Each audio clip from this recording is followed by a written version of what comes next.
Originally, the concept of generation is a concept widely used in demography, sociology, and psychology.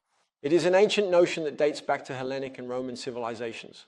A generation can be defined as a group of individuals of the same age, sharing the same values, the main ones of which were formed around the age of 20.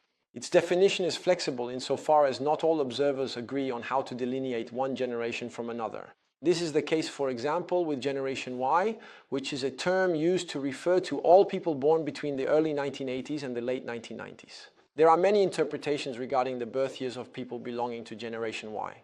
According to an article published in the Harvard Business Review, Generation Y includes those born between 1984 and 1996. For some, Generation Y consists of people born between 80 and 95, while others even include those born in the 70s.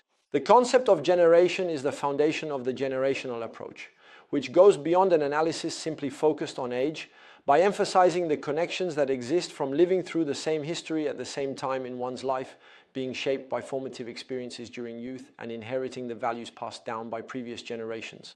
The idea of a relationship between generations and social change emerged after the Second World War, when the analysis of economic, social, and cultural developments began to focus on their generational nature, particularly from the 1970s onward.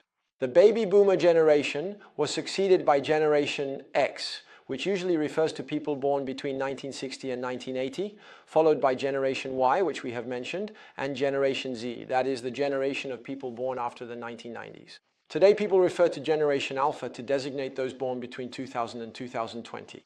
The generational approach is also used by businesses and organizations for marketing and commercial purposes.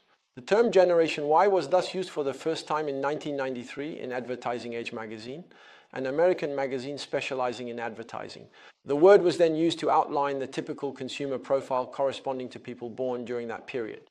But the term is not limited to this use, and is also employed, for example, in the field of human resources and recruitment by companies that are keen to adapt to the more independent and less hierarchical professional behavior of today's youth.